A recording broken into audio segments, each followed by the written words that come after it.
The air hangs thick with the ozone hum of stressed capacitors and the ghost of stale nicotine, a faint metallic tang rising from the console. Dust motes dance in the weak glow of a single neon tube, the color of a fresh wound, illuminating hand-labeled vinyl stacked like forgotten evidence. Outside, the city breathes a cold, damp breath against the patched substation walls. Black Star Pirate Radio. In Sainte Marie, we're reading 62 degrees Fahrenheit with overcast. Winds are moving from the west-northwest at 5 miles per hour. First up, a legal ruling in Ontario, Canada, is setting the stage for a showdown over urban planning and provincial power.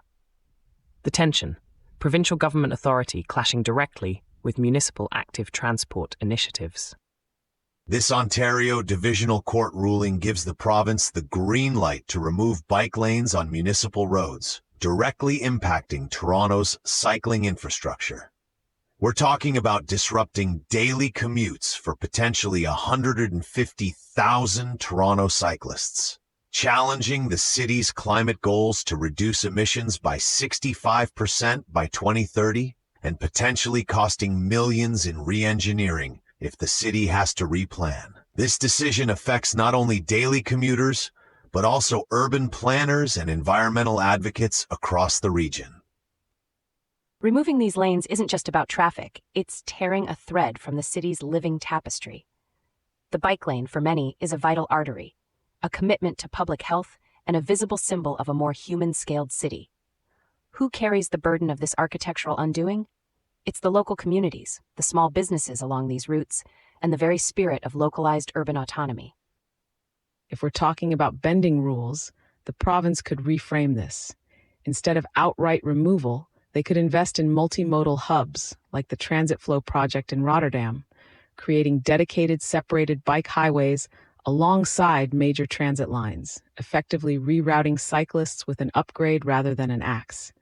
That's a playable next step for collective flow, favoring both consent and dignity for all road users. Patching in a caller. Boundary keeper, you're on the signal. This sounds like a provincial power grab. What evidence supports the claim that removing bike lanes will actually improve traffic flow? Or is it just political posturing?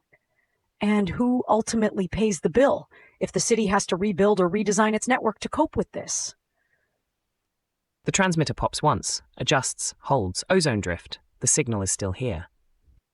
Let's shift gears to another architectural signal. Our next signal, the digital frontier, blurs further.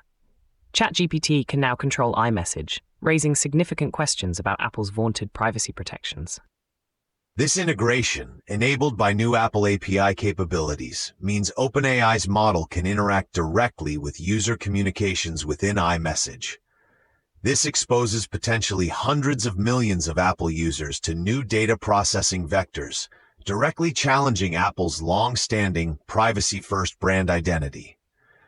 The risk isn't just theoretical. It's about shifting the structural ownership of personal conversations and potentially uploading sensitive data to OpenAI's network.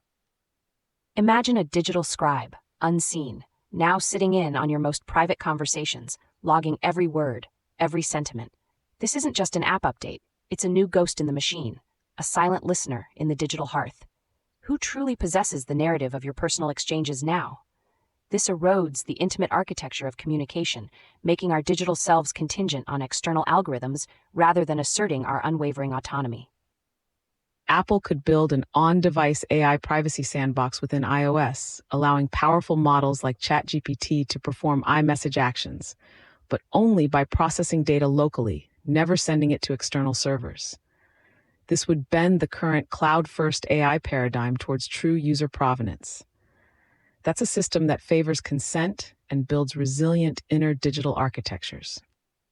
Boundary keeper, what's your take on AI stepping into our private chats? Patching in a caller, go ahead. If ChatGPT is reading my iMessages, what's the actual risk of my personal data being used for things I didn't agree to, like targeted ads or even identity theft? And if Apple allowed this, who's accountable when something goes wrong with my private information? We have already run that tape. Here is the close-loop takeaway. The signal is open for your thoughts on this political shift. Boundary Keeper, are you still with us?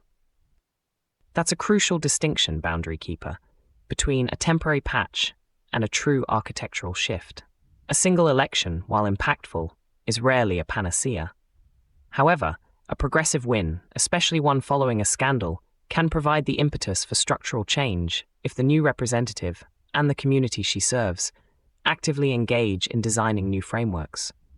It demands integrating logic, the need for clear ethical guidelines and enforcement, with emotion, the community's demand for respect and dignity.